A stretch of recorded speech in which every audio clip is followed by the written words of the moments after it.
സിറാജ് ലൈവിലേക്ക് സ്വാഗതം. കാന്തപുരം ഉസ്താദിൻ്റെ നേതൃത്വത്തിൽ കേരള മുസ്ലിം ജമാഅത്തിൻ്റെ കേരള യാത്ര പുരോഗമിച്ചുകൊണ്ടിരിക്കുകയാണ്. കാസർഗോഡും കണ്ണൂരും കോഴിക്കോടും താണ്ടി യാത്ര ഇപ്പോൾ വയനാട്ടിലെത്തി നിൽക്കുന്നു.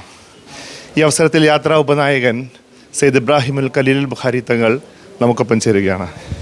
ഉസ്താദ്, യാത്ര ഇപ്പോൾ നമ്മൾ 4ാമത്തെ ജില്ലയിലേക്ക് പ്രവേശിക്കുകയാണ്.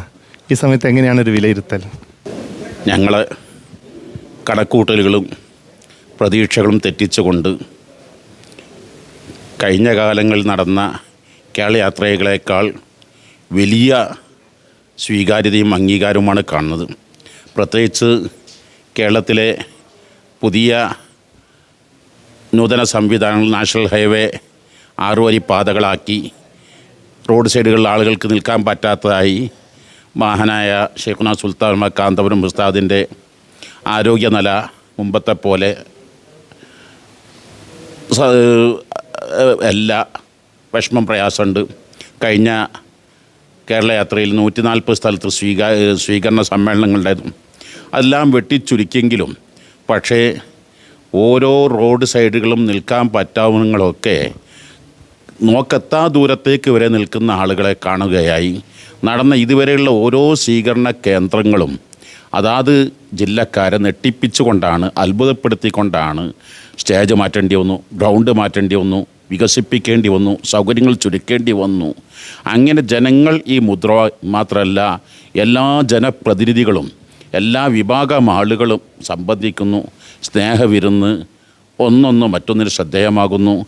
മീഡിയകളിൽ ശ്രദ്ധ വളരെ കൂടുതൽ കൂടി വരുന്നു. സോഷ്യൽ മീഡിയ നന്നായി ഏറ്റെടുക്കുന്നു. അങ്ങനെ ധാരാളം നേട്ടങ്ങൾ, ഗുണങ്ങൾ ഈ പ്രമേയം ഇന്നൊരു കാലിക പ്രസക്തമാണ്. ഈ പ്രമേയം ആധികാരികമായി പറയാൻ ഇതൊരു പേരിനോ പ്രശസ്തിക്കോ ബ്രാൻഡിങ്ങിനോ അല്ല, അത് പ്രാക്ടിക്കലൈസ് ചെയ്യാനുള്ളതാണെന്ന ബോധ്യം എല്ലാവർക്കുമുണ്ട് എന്നാണ് ഞങ്ങൾ വിശ്വസിക്കുന്നത്.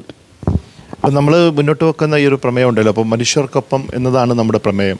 അപ്പോൾ നമ്മൾ ഈ ഒരു യാത്ര ഇപ്പം ഇത്രയും ഘട്ടം പിന്നിടുന്ന ഘട്ടത്തിൽ ഇപ്പം പൊതുവിൽ ഇപ്പം നമ്മുടെ സ്നേഹ സംഗമങ്ങളിലായാലും എല്ലാം പൊതുവിൽ ഉയർന്നു വരുന്ന മാനുഷിക പ്രശ്നങ്ങൾ എന്തൊക്കെയാണ്? കൂടുതലും ഉയർന്നു വരുന്നത് വർഗീയത, വിഭാഗ്യത കൂടി വരുന്നത്, സൗഹാർദ്ദങ്ങൾ, ഒത്തൊരുമ കുറഞ്ഞു വരുന്നത്, ലഹരിയുടെ ഉപയോഗം വർദ്ധിച്ചു വരുന്നത്, കുട്ടികളുടെ ന്യൂ ജനറേഷൻ പല വിധത്തിലുള്ള ലഹരികൾ, മൊബൈൽ ഫോണ്, അതുപോലെ തന്നെ ബൈക്കുകൾക്ക് അഡിക്റ്റാകുന്നത്, അതുപോലെ തന്നെ നാട്ടിൻ്റെ ഓരോ പ്രാദേശിക വിഷയങ്ങൾ. ഇപ്പം വയനാട്ടിലാണ്, വയനാട്ടിൻ്റെ ഗതാഗതക്കുരുക്ക്, ഇങ്ങനെ തുടങ്ങിയ ഓരോ പ്രദേശത്തും ആ പ്രദേശത്തിൻ്റെ പല പല വ്യത്യസ്തങ്ങളായ ആവശ്യങ്ങൾ ഞങ്ങൾ അതാത് സമയങ്ങൾ തന്നെ എല്ലാ ജില്ലകളിലും പത്രസമ്മേളനങ്ങൾ നടത്തി അത് കേരള കേന്ദ്ര സർക്കാരുകളെ അറിയിക്കാനുള്ള സംവിധാനങ്ങൾ ഏർപ്പെടുത്തി ഇതെല്ലാം ഞങ്ങൾ സംഗ്രഹിച്ച് അവസാനം കേരള കേന്ദ്ര സർക്കാരുകളുടെ ശ്രദ്ധയിൽപ്പെടുത്തുകയും വീണ്ടും വീണ്ടും ഈ ആവശ്യം പൂർത്തീകരിക്കുന്നതിന് വേണ്ടി മുന്നോട്ട് പോകും എന്നാണ് ഞങ്ങളുടെ തീരുമാനം. ഇതിൽ ഇപ്പം നമുക്ക് ലഭിക്കുന്ന കുറേ നിർദ്ദേശങ്ങളുണ്ട്. അപ്പം സ്നേഹസംഗമത്തിലായാലും അല്ലാതെയും ഒക്കെ പല ഘട്ടങ്ങളിലും ലഭിക്കുന്ന നിർദ്ദേശങ്ങളുണ്ടാകും. ഇതിനെങ്ങനെയാണ് ഇനി അതിൻ്റെ ഒരു തുടർച്ച എങ്ങനെയായിരിക്കും? ഞങ്ങളുടെ സ്നേഹവിരുന്നിൽ സംബന്ധിക്കുന്നത് ജനപ്രതിനിധികളും സാമൂഹിക സാംസ്കാരിക രംഗത്തെ, വ്യാപാര വ്യവസായ രംഗത്തെ പ്രമുഖരുമാണ്. അവരവർ അനുഭവിക്കുന്ന, നേരിടുന്ന വെല്ലുവിളികളും ബുദ്ധിമുട്ടുകളും ഞങ്ങളെ ശ്രദ്ധയിൽപ്പെടുത്തുന്നുണ്ട്.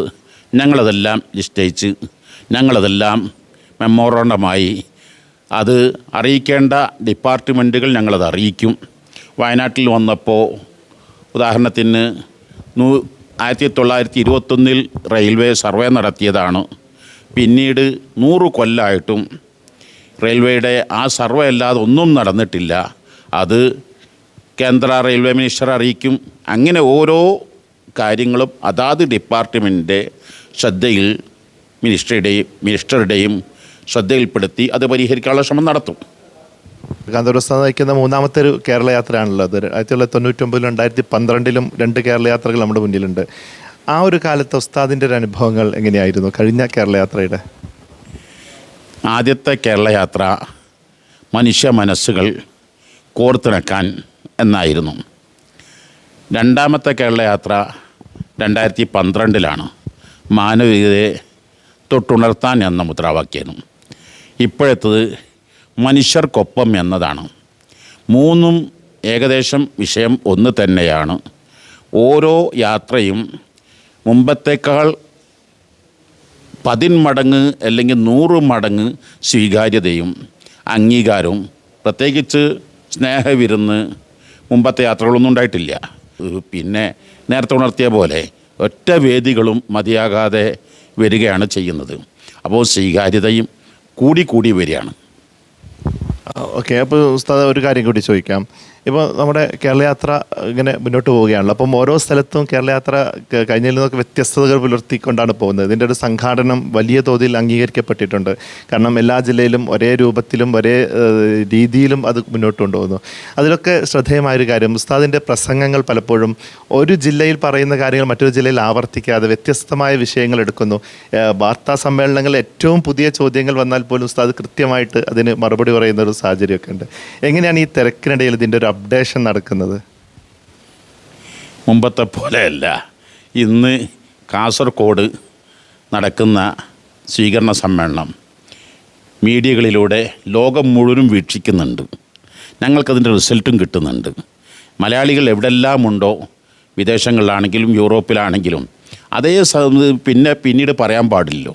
മാത്രമല്ല, മനുഷ്യർക്കൊപ്പം എന്നത് വളരെ വിശാലമായൊരു വിഷയമാണ്.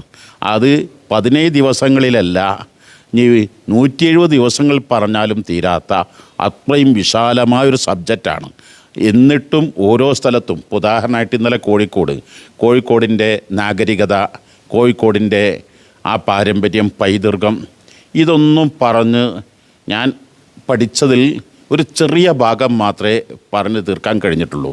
എൻ്റെ ജീവിതത്തിൽ എപ്പോഴും വായിക്കുക, കേൾക്കുക, ഉൾക്കൊള്ളുക എന്നത് ചെറുപ്പത്തിലേ ശീലിച്ചൊരു സ്വഭാവമാണ്.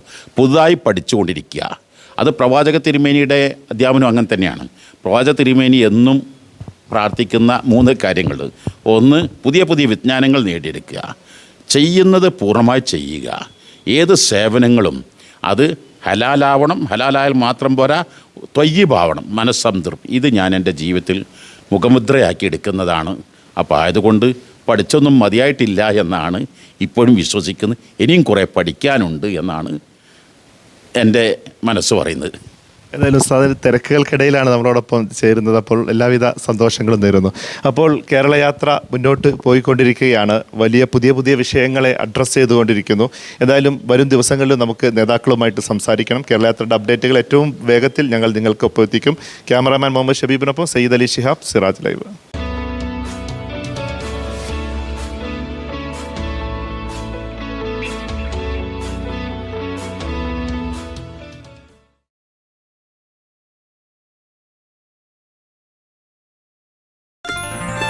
waytonikah.com, the exclusive Muslim matrimonial site.